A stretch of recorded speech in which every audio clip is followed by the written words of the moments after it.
નમસ્તે મિત્રો, આજે આપણે આર્ટિકલનું ચેપ્ટર શીખીશું. આર્ટિકલ અંગ્રેજીમાં જ વપરાય છે, બીજી ભાષામાં આર્ટિકલનો આપણે ઉપયોગ કરતા હોતા નથી. આર્ટિકલ શબ્દના ત્રણેક મિનિંગ થાય છે. ગ્રામરના ટોપિકમાં જોવા જઈએ તો આર્ટિકલનો અર્થ થાય ઉપપદ. બીજા અર્થમાં જોવા જઈએ તો આર્ટિકલ એટલે પેપરમાં આવતા લેખ, એને પણ આર્ટિકલ કહેવાય છે. અને ત્રીજો અર્થ ઘરમાં જે બધી વસ્તુઓ હોય એને પણ આપણે આર્ટિકલ તરીકે ઓળખીએ છીએ. તો આજે આપણે આર્ટિકલ ચેપ્ટર શીખીશું. તો સૌથી પહેલાં આર્ટિકલના પ્રકારો એની વાત કરીએ. ઘણા બધા વિદ્યાર્થીઓને જ્યારે આર્ટિકલના પ્રકારોની વાત કરીએ ત્યારે એમને ખબર હોતી નથી અને આર્ટિકલના પ્રકારોમાં અ, એન અને ધ બોલે છે. પણ આર્ટિકલના બે પ્રકારો છે. પહેલો પ્રકાર છે ઇનડેફિનેટ એટલે અનિશ્ચિત અથવા તો અચોક્કસ, અને જે બીજો પ્રકાર છે એ ડેફિનેટ એટલે ચોક્કસ અથવા તો નિશ્ચિત. તો આ બે આર્ટિકલના પ્રકારો છે. અ, એન, ધ એ આર્ટિકલના પ્રકાર નથી. આગળનો પોઈન્ટ, આર્ટિકલ અંગ્રેજીમાં ત્રણ છે: અ, એન અને ધ. હવેનું આપણે વર્ગીકરણ કરીએ તો અ અને એન એને ઇનડેફિનેટ આર્ટિકલ કહેવાય, જ્યારે ધને ડેફિનેટ આર્ટિકલ કહેવાય છે. તો ધને ડેફિનેટ કેમ અને એ અને એનને ઇનડેફિનેટ કેમ, તો એનું કારણ જાણી લઈએ. તો સૌથી પહેલાં અ અને એનને ઇનડેફિનેટ એટલા માટે કહેવાય કે જે નામની આગળ આર્ટિકલ અ કે એન વપરાય તે નામનો ચોક્કસ ઉલ્લેખ કરતા નથી, માટે તેને ઇનડેફિનેટ આર્ટિકલ કહેવાય છે. જ્યારે ધને ડેફિનેટ આર્ટિકલ કહેવાય છે કારણ કે જે નામની આગળ ધ વપરાય એ નામનો ચોક્કસ ઉલ્લેખ કરે છે, માટે ધને આપણે ડેફિનેટ આર્ટિકલ તરીકે ઓળખીશું. હવે આર્ટિકલ વિશેની થોડીક માહિતી. આર્ટિકલ હંમેશા નામની આગળ જ વપરાય છે, નામની પૂર્વે જ વપરાય છે. બીજું, અ અને એન એક વચન અને ગણી શકાય તેવા નામની પૂર્વે જ વપરાય છે. અ અને એન એ બહુવચન નામની આગળ ક્યારેય વપરાતા નથી. આગળનો પોઈન્ટ, જ્યારે ધ આર્ટિકલ એક વચન હોય તેમજ બહુવચન હોય બંને પ્રકારના નામની સાથે વાપરી શકાય છે. ઇંગ્લિશ આલ્ફાબેટમાં 5 સ્વર છે: એ, ઈ, આઈ, ઓ, યુ. આ ટોપિકમાં આપણે એની પણ જરૂર પડશે એટલે એની પણ તમને માહિતી આપી દઈએ ફરીથી. ઇંગ્લિશ આલ્ફાબેટમાં 5 સ્વર છે. આ પ્રમાણે છે: એ, ઈ, આઈ, ઓ અને યુ. આ 5 સ્વર છે. ઇંગ્લિશ આલ્ફાબેટમાં 21 વ્યંજન છે. એ, ઈ, આઈ, ઓ, યુ સિવાયના 21 વ્યંજન છે. ડી, સી, ડી, ઈ, એફ, જી વગેરે અંગ્રેજી આલ્ફાબેટમાં એ વ્યંજન કહેવાય છે. હવે આપણે આના ઉપયોગો અને એના એક્ઝામ્પલ સાથે જોઈ લઈએ. સૌથી પહેલાં આપણે આર્ટિકલ અનો ઉપયોગ. તો તમારે જ્યારે ખાલી જગ્યા પૂરવાની હોય ત્યારે તમે આટલું યાદ રાખશો તો તમને ખાલી જગ્યા પૂરતા આવડી જશે. તો આનો ઉપયોગ ક્યાં કરવો, કયા નામની આગળ કરવો, એનો તમને થોડો ખ્યાલ હોવો જોઈએ. તો આટલી વસ્તુ તમે યાદ રાખજો. નામ એક વચનમાં હોય, નામ એક વચનમાં હોય. બીજો પોઈન્ટ, ગણી શકાય તેવું હોય અને તેની શરૂઆત વ્યંજન કે વ્યંજનના ઉચ્ચારથી થતી હોય તો તેવા નામની પૂર્વે આર્ટિકલ અ વપરાય છે. ફરીથી, નામ એક વચનમાં હોય, ગણી શકાય તેવું હોય અને તેની શરૂઆત વ્યંજન કે વ્યંજનના ઉચ્ચારથી થતી હોય તો તેવા નામની આગળ આર્ટિકલ અ વપરાય છે. હવે એના એક્ઝામ્પલ જોઈએ એટલે તમને વધારે ખ્યાલ આવશે. અહીંયા જે ખાલી જગ્યા છે, પહેલી ખાલી જગ્યા હી બોટ, ખાલી જગ્યા બેટ. હવે જો અહીંયા અંગ્રેજીમાં બી અને એનો ગુજરાતી જે પ્રોનન્સિએશન છે, ઉચ્ચાર એ પણ બચી જાય છે, એટલે બંનેમાં વ્યંજન છે. એટલે આપણે બેટની આગળ આર્ટિકલ જે મૂકવો છે તો આપણે આનો ઉપયોગ કરીશું, આર્ટિકલ અ. એટલે હી બોટ અ બેટ. નામ એક વચન થયું, ગણી શકાય એવું થયું અને તેની શરૂઆત અંગ્રેજી ગુજરાતીમાં બંનેમાં વ્યંજનથી છે. બીજું વાક્ય, સી એટ ખાલી જગ્યા બનાના. તો બનાના નામ એક વચન છે, બંનેમાં ગુજરાતી અંગ્રેજી બંનેમાં એની શરૂઆત વ્યંજનથી છે. તો આપણે અહીંયા આર્ટિકલ મૂકીશું અ, એટલે અ બનાના. હવે બે એક્ઝામ્પલ અલગ પ્રકારના છે. ત્રીજું એક્ઝામ્પલ, હી ઇઝ ખાલી જગ્યા યુનિવર્સિટી પ્લેયર. અહીંયા જુઓ, શરૂઆત સ્વરથી જે મોટાભાગના વિદ્યાર્થીઓ શું કરે છે, જેની શરૂઆત સ્વરથી હોય તો એન મૂકી દે છે અને વ્યંજનથી હોય તો અ મૂકે છે, પણ એવું નથી. અહીંયા આપણે એનો ઉચ્ચાર પણ ધ્યાનમાં રાખવાનો છે. યુનિવર્સિટીમાં શરૂઆત યુથી છે પણ એનો ઉચ્ચાર એથી થાય છે ગુજરાતીમાં, તો યુનિવર્સિટીની આગળ આપણે આર્ટિકલ મૂકીશું અ, એન નહીં મુકાય. એવી રીતે ચોથું એક્ઝામ્પલ, ધીસ ઇઝ ખાલી જગ્યા વન વે સ્ટ્રીટ. હવે તમને એમ થાય કે વનમાં ઓ સ્વર છે તો અહીંયા એન આવે, પણ એન ના આવે કેમ કે એનો ઉચ્ચાર વચ્ચે થાય છે, એટલે આપણે this is a one way street. તો આ બે એક્ઝામ્પલ તમે વધારે યાદ રાખજો. હવે એનનો ઉપયોગ, તો એનના ઉપયોગમાં ધ્યાન રાખજો. નામ એકવચનમાં હોય, ગણી શકાય તેવું હોય અને તેની શરૂઆત સ્વર કે સ્વરના ઉચ્ચારથી થતી હોય તો તેવા નામની આગળ આર્ટિકલ એન વપરાય. એક વખત ફરીથી, નામ એકવચનમાં હોય, ગણી શકાય તેવું હોય અને તેની શરૂઆત સ્વર કે સ્વરના ઉચ્ચારથી થતી હોય તો તેવા નામની આગળ આર્ટિકલ એન વપરાય. હવે આપણે એના એક્ઝામ્પલ જોઈશું. તો એક્ઝામ્પલમાં પહેલું જુઓ, હી ઇટ્સ ખાલી જગ્યા એપલ ડેઈલી. તો એપલ જો એની શરૂઆત સ્વરથી છે અને અંગ્રેજી ગુજરાતી બંનેમાં એની શરૂઆત સ્વરથી થાય છે.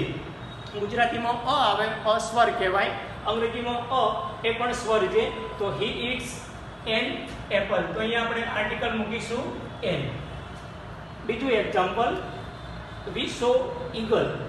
નામ એક વચન છે, એની શરૂઆત સ્વરથી છે, ઉચ્ચાર પણ સ્વરથી છે, એટલે આપણે ઈગલની આગળ આર્ટિકલ મૂકીશું એન.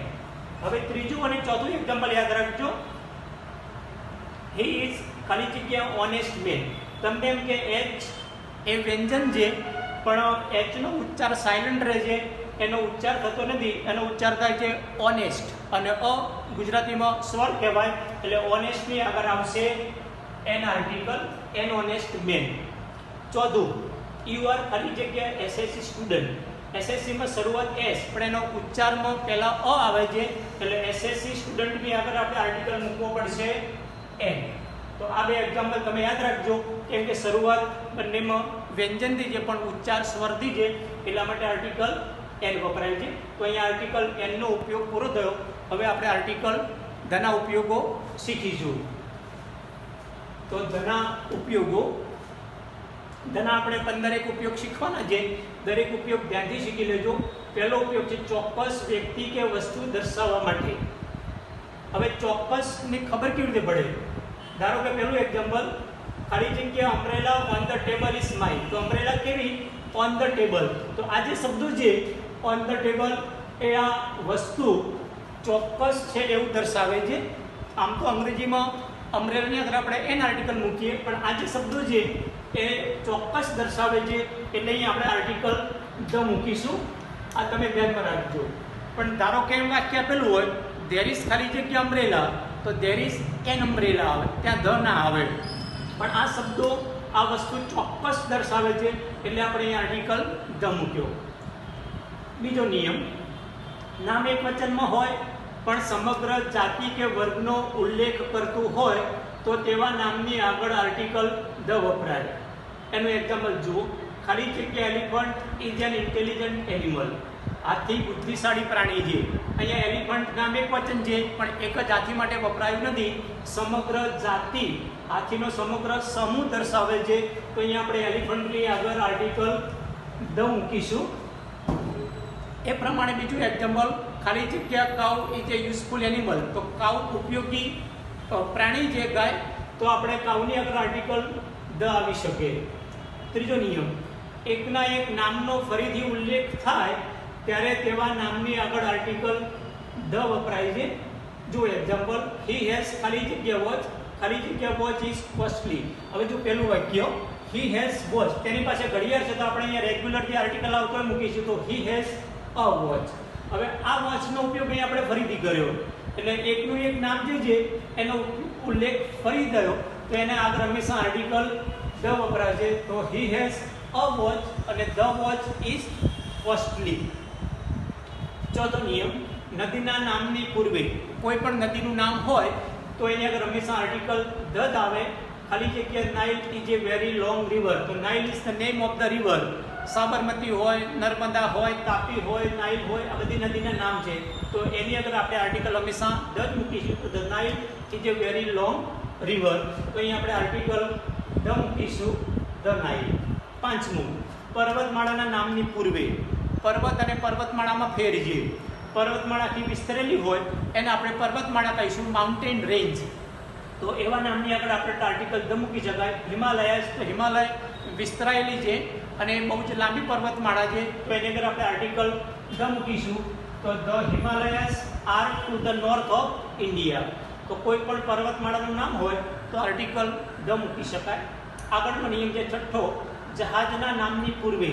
કોઈ પણ જહાજનું નામ હોય તો એની અંદર આપણે આર્ટિકલ ધ મૂકીશું.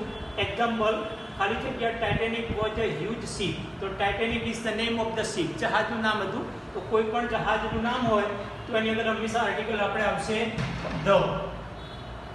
સાતમો નિયમ, મહાસાગરના નામની પૂર્વે. કોઈ પણ મહાસાગરનું નામ હોય તો આર્ટિકલ ધ જ આવે. એક્ઝામ્પલ જુઓ, Atlantic is a deep ocean. તો Atlantic is the name of the ocean. Atlantic હોય, પેસિફિક હોય, એ બધા સમુદ્રના મહાસાગરના નામ છે. તો એની અંદર હંમેશા આર્ટિકલ આવશે ધ. તો Atlantic is a deep ocean. આઠમો નિયમ, પ્રખ્યાત ઇમારતોના નામની પૂર્વે. વિશ્વવિખ્યાત કોઈ પણ ઇમારત હોય એનું નામ હોય તો એની અંદર હંમેશા આર્ટિકલ ધ જ આવે.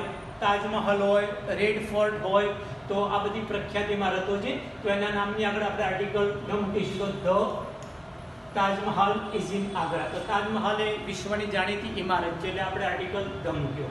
નવમો નિયમ, કુદરતી અને અનન્ય વસ્તુઓના નામની પૂર્વે. વિશ્વમાં માત્ર એક જ હોય અને કુદરતી હોય તો એવા નામની આગળ આર્ટિકલ ધ જ વપરાય છે. ખાલી જગ્યા earth is round. Earth, sun, moon આ બધી કુદરતી અને અનન્ય વસ્તુઓની કેટેગરીમાં આવે એટલે એની આગળ આર્ટિકલ ધ જ મુકાય. આપણે અર્થમાં શરૂઆત સ્વરથી છે તો આપણે અહીંયા 10 આર્ટિકલ મૂકવાની જરૂર નથી. તો અર્થની આગળ આપણે આર્ટિકલ મૂકીશું ધ. તો ધ અર્થ ઇઝ રાઉન્ડ. આગળનો નિયમ છે 10મો, ધર્મગ્રંથોના નામની પૂર્વે. કોઈ પણ ધર્મનું ધર્મ પુસ્તક હોય તો એની આગળ હંમેશા આર્ટિકલ ધ જ આવે. ખાલી જગ્યા Gita is our holy book. Gita હોય, રામાયણ હોય, મહાભારત હોય, પુરાણ હોય, બાઇબલ હોય, આ બધાના નામની આગળ આર્ટિકલ હંમેશા ધ જ આવે. તો the Gita is our holy book. 11મો નિયમ, ચારેય દિશાના નામની પૂર્વે. ઈસ્ટ, વેસ્ટ, સાઉથ, નોર્થ એની આગળ આર્ટિકલ હંમેશા આપણે ધનો જ ઉપયોગ કરવો પડે. The sun rises in east. તો ઈસ્ટ એ ડિરેક્શનનું નામ છે તો આર્ટિકલ ધ જ આવે. તો the sun rises in the East.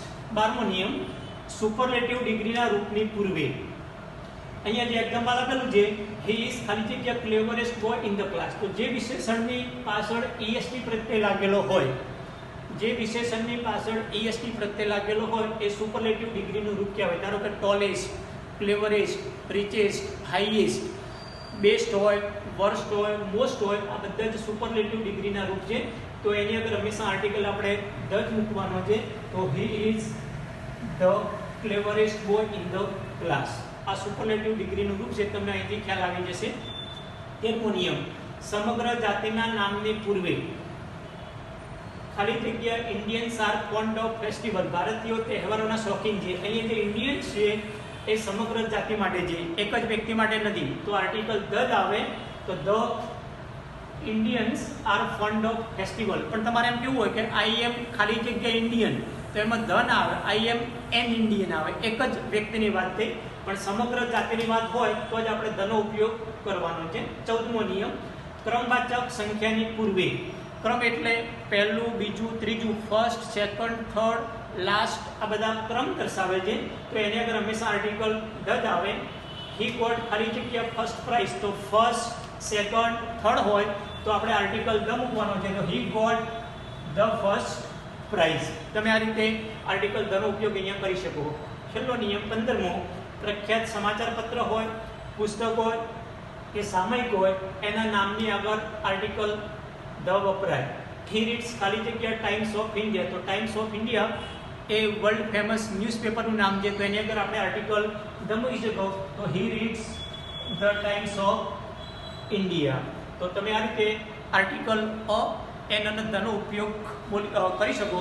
તમારે દરરોજ અંગ્રેજી બોલવાનું હોય તો દરરોજના વાક્યમાં પણ તમારે ક્યાં કયો આર્ટિકલ વાપરવો એ તમને આવડશે જ. અપેક્ષા રાખું કે આ ટોપિકમાં તમને પૂરેપૂરો ખ્યાલ આવી ગયો છે. Topic is over. Thank you.